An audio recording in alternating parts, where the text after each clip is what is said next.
A paz do Senhor. Graças a Deus, mais uma vez reunidos em nome do Pai, do Filho e do Espírito Santo. Amém. Estamos de volta com as nossas aulas e é muito bom estarmos juntos. Nós estamos estudando os mistérios da Santa Missa. Se você está nos assistindo hoje pela primeira vez, quero te convidar a se inscrever no nosso canal, a tocar naquele sino, né, que aí você recebe as notificações das aulas. Mas eu te convido a fazer toda a Escola da Fé, desde a primeira aula. Vá lá desde a primeira aula e venha, porque é uma sequência de ensinamento, é uma sequência de entendimento, né? Nós vamos explicitando cada vez mais a doutrina da Igreja. Nós estamos estudando algumas aulas já, o grande momento litúrgico que é o rito da comunhão. Então nós já estudamos a transubstanciação, tanto do pão como do vinho, e estamos estudando agora a recepção, como eu recebo tão augusto sacramento, né? Porque a Eucaristia, nela se contém Jesus, vivo e ressuscitado, todo inteiro, né? Com seu corpo, alma, sangue e divindade. Então, no nosso último encontro, na nossa última aula, nós estudamos a nossa postura, né? Quanto católico quanto cristão ao receber. Então nós vamos agora continuar com um documento hoje, né? Eu estou com o documento aqui nas minhas mãos, vou mostrar para vocês. Eu vou ler alguns parágrafos desse documento, que é de João Paulo II, né? A instrução, depois o Felipe escreve melhor para vocês, mas é essa, né? A instrução Redemptoris Sacramentum, quer dizer, Redentor Sacramento, que é uma instrução de toda a Sagrada Liturgia. Então aqui, bem no parágrafo 90 desse documento, né, diz assim: os fiéis comunguem de joelhos ou de pé, de acordo com o que estabelece a Conferência de Bispos. Aqui no Brasil, né, a CNBB nos deixou a liberdade. Com a confirmação da Sé Apostólica. Quando comungarem de pé, recomenda-se fazer antes de receber o sacramento a devida reverência que devem estabelecer-se as mesmas normas. Então, na aula passada, eu expliquei para vocês, até o Felipe veio até aqui, então antes de você receber o Santo Sacramento, né, você está na fila da comunhão, você está indo em oração, e quando você estiver de frente com o padre, para você receber, você escolhe, você pode receber nas mãos, você pode comungar na boca, direto na boca, ou se ajoelhar e receber na boca, né? Você escolhe. Mas assim, antes deste momento, você faz a vênia de adoração, você se curva em adoração diante da Eucaristia, para receber. Então nós já explicamos isso na nossa outra aula. E aí vem toda mais o ensinamento da Igreja. Daí no parágrafo 92 da instrução, traduzindo, seria Redentor Sacramento, né, de João Paulo II, Redemptor Sacramentos. Então diz assim no parágrafo 92: todo fiel tem sempre direito a escolher se deseja receber a Sagrada Comunhão na boca ou se o que vai comungar quer receber na mão o sacramento.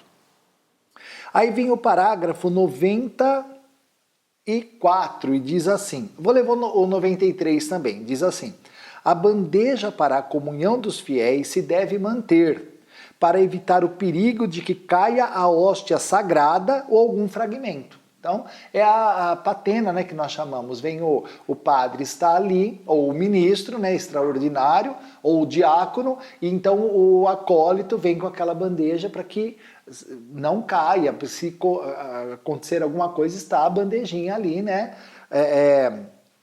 para que não se profane, para que não aconteça nada com a hóstia sagrada.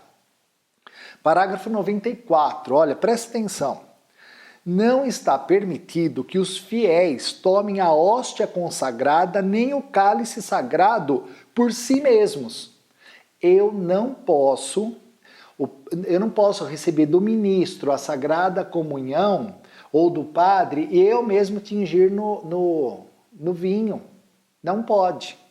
E eu também não posso ir lá no altar pegar a hóstia da âmbula, né, onde está consagrado, eu mesmo lá pegar e tomar. Não pode, é preciso receber da igreja.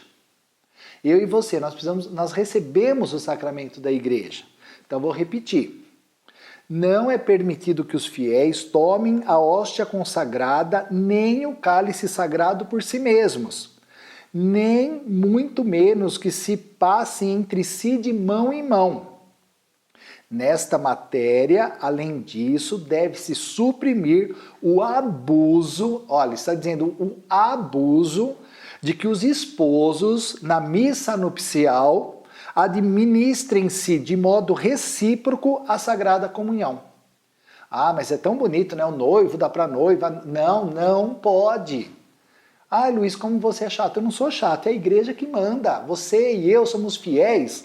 E quando nós somos fiéis católicos, nós obedecemos. Por mais bonito que seja, não pode. Não pode. Então, é uma instrução. Nós precisamos respeitar e obedecer, né? E aí, muitas vezes também, eu já vi isso acontecer em muitas missas, né? Onde nós mesmos, né, o fiel recebe do padre ou recebe do ministro a hóstia consagrada e vai lá no cálice e tinge. Não pode. Se for nas duas espécies, né, por isso que existe a bandeja, como eu li no parágrafo 93, o ministro ou o padre toma da hóstia, tinge no sangue de Cristo e ele dá na sua boca. Aí você tem que receber na boca, né? São normas e nós precisamos obedecer para que não haja tanta profanação, tanta coisa absurda, né? Então, olha só, o parágrafo 103, o que diz? Vai continuar esse assunto. Parágrafo 103. As normas do missal romano, daqui a pouquinho já vou mostrar para vocês.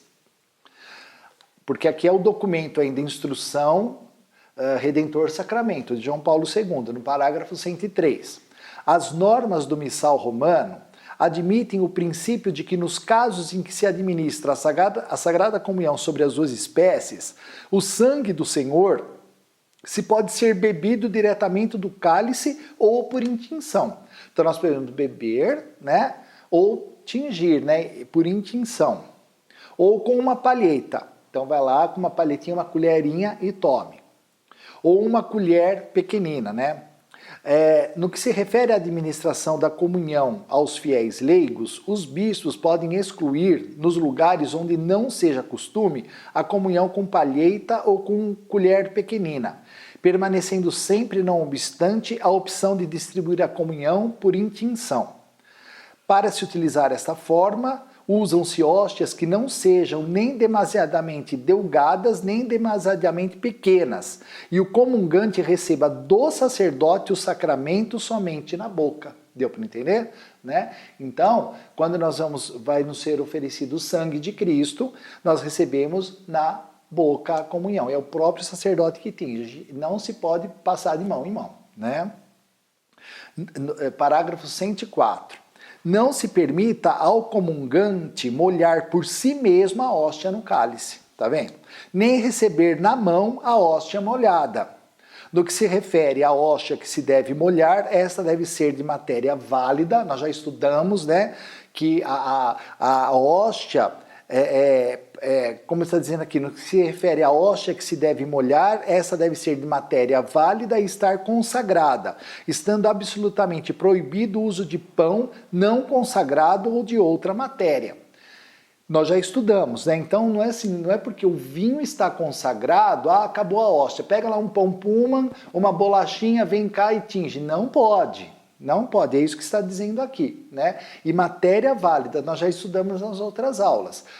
O vinho tem que ser daquela maneira como a igreja nos ensina, né? E a hóstia também, toda de trigo, toda aquela instrução. Porque se uma hóstia for de fubá, se uma hóstia for de um outro material, a consagração, a transubstanciação não acontece. Não acontece, né? Então isso é que a igreja vem nos ensinar. Então, continuando este assunto da validade do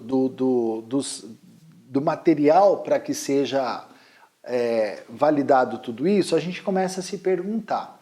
Então então eu vou tomar todo este cuidado, né? Deixa eu ver o que eu escrevi aqui. Deixa eu olhar no missal romano, então, no parágrafo 80, no parágrafo 160, que deixa eu ver o que está dizendo aqui. Eu tenho um compêndio aqui na minha mão, que ele é ótimo, mas eu vou mostrar para vocês o que o missal vem falar também. Ah, tá, no missal romano também tem essa instrução, né? Então, no missal romano, agora estou lendo o missal romano para você. As instruções. No parágrafo 160 do missal romano, diz assim: não é permitido que os próprios fiéis tomem por si mesmos o pão consagrado nem o cálice sagrado, e menos ainda que o passem entre si de mão em mão. Os fiéis comungam de joelhos ou de pé, segundo a determinação da Conferência Episcopal. Quando comungam de pé, recomenda-se que antes de receberem o sacramento façam a devida reverência estabelecida pelas normas. Né? E aí vai dizendo tudo aquilo que o documento aí da Redentor Sacramento vai nos ensinando. Bom, o que mais que nós podemos ver hoje aqui? Vamos ler, eu quero ler para você o Código de Direito Canônico novamente, né? Então vamos lá, Código de Direito Canônico, você pode adquirir o seu, né? O meu da Edições Loyola, né? Então, uma coisa muito interessante, parágrafo 917, deixa eu achar aqui para você. 917 diz assim, que você pode estar me perguntando, ou se perguntando, quantas vezes eu posso então receber o sacramento da Eucaristia por dia? Tem pessoas que vão na missa de manhã, na hora do almoço e à tarde. Conheço muitas pessoas que fazem isso, né? Há muitas catedrais que celebram a missa ao meio-dia. Então a pessoa é de uma paróquia, de uma comunidade, ela vai na missa da paróquia às 7 da manhã, daí meio-dia ela vai na catedral e à noite ela vai na sua paróquia, né? na sua comunidade. Mas você não pode receber a Eucaristia mais de 2 vezes por dia. Né? Você não pode. O ideal seria receber uma só, mas a igreja ainda permite que você receba mais uma. Então vamos ver o que o Código de Direito vem nos instruir quanto a isso. Então diz assim no parágrafo 917 do Código de Direito Canônico: quem já recebeu a Santíssima Eucaristia pode recebê-la novamente no mesmo dia, somente dentro da celebração eucarística em que participa, salvo a prescrição do Cânon 921.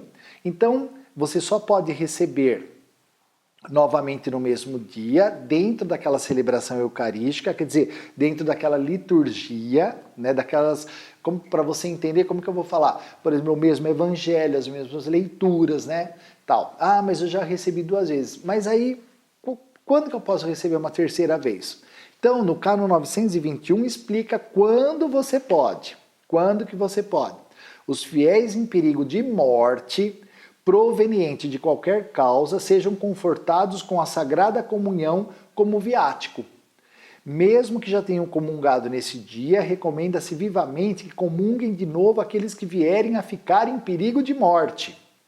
Persistindo o perigo de morte, recomenda-se que seja administrada a eles a Sagrada Comunhão mais vezes em dias diferentes. Então você foi na missa ali, você estava voltando para tua casa, você sofreu um acidente e de repente ali, né, você está em perigo de morte. E aí alguém chama o padre vai, te confessa e você comunga. Então pode, mas não, só nesse caso, tá bom? Então, para que não haja muitas discussões, eu trouxe até para vocês aqui, só que esse livro não se acha, porque é meu livro de faculdade, né, um livro de teologia que eu estudei na teologia. Então, como é que o professor meu aqui foi explicando, né? Então, olha só, é recomendável... Ah, tá, então, é introdução do direito canônico, né? Quando a gente estudou lá na faculdade, direito canônico, esse é um livro de faculdade, né? Que foi com um professor maravilhoso, ótimo, né? Vitor Pimentel Pereira, né? Então, introdução do direito canônico, de 83, né, que é o Código de Direito, que é de 83. Então, nessa questão de quanto se receber mais de uma vez ao dia, eu resolvi trazer aqui por quê? Porque nas aulas presenciais houve muito questionamento, muita pergunta, né? Então, para ser mais explicado aqui, porque talvez seja também mais sua dúvida, né? Vou ler aqui o que nos é explicitado mais. Então, diz assim: é recomendável que os fiéis sempre recebam a comunhão eucarística durante a missa, mas é possível recebê-la em outro momento e local, quando a pedem por justa causa, observando-se os ritos litúrgicos para a comunhão fora da missa. Exemplos comuns dessa prática são a recepção da Eucaristia por idosos e doentes em suas casas e em hospitais. O fiel que já recebeu a Eucaristia em determinado dia pode recebê-la novamente na mesma data, mas somente na celebração eucarística em que participa. Ou seja, a primeira comunhão do dia não necessita ocorrer na celebração da missa. Então você podia estar doente, alguma coisa você recebeu, aí você melhora e tal. Mas a segunda, necessariamente sim. Entretanto, se a pessoa que já houver comungado no dia vier a ficar em perigo da morte, recomenda-se vivamente que comungue de novo, mesmo fora da missa. Tá? Então aí vai se explicando tudo. E aí quando nós, há minutos atrás, eu disse para vocês, né, lá no Redentor Sacramento, quando o João Paulo II, né, nosso Santo Padre, né, nos explicou que não pode se pegar qualquer hóstia de qualquer jeito, né, para se tingir. Então, a matéria tem que ser válida, tem que ser de trigo, vinho, todo aquele procedimento para que pão e vinho se transubstanciem. Outra pergunta que nos é feito também lá nas aulas da Escola da Fé presenciais e a pessoa que tem vício de bebida, não pode comungar, ou a pessoa que com restrição de glúten, né? Então, vou ler aqui também, né, as instruções que nós recebemos. Também está no meu livro de faculdade. Então diz assim: a congregação para o culto divino e a disciplina dos sacramentos, em 15 de junho de 1917, então olha só, é a congregação para o culto divino e a disciplina dos sacramentos. Ela enviou aos bispos do mundo inteiro uma carta circular sobre o pão e o vinho para a Eucaristia. Então, todos os bispos estão sabendo disso. Esse documento, que retoma os termos da carta emitida pela Congregação para a Doutrina da Fé, de 2003, esclarece que o pão sem glúten não é pão propriamente dito e não é matéria válida para a Eucaristia, pois o glúten é parte integrante do trigo. Congregação para o Culto Divino e Disciplina dos Sacramentos, 2017. Sua retirada descaracteriza a matéria como pão. Contudo, é possível usar pão com baixíssimo teor de glúten, caso isso seja necessário para atender as pessoas com doença celíaca e intolerância alimentar. Então, existem hóstias, né, com baixíssimo teor de glúten. E se for o caso, também você pode conversar com o sacerdote e você pode comungar só do vinho consagrado também, né? Há pessoas que eu conheço que só comungam do vinho consagrado, por isso.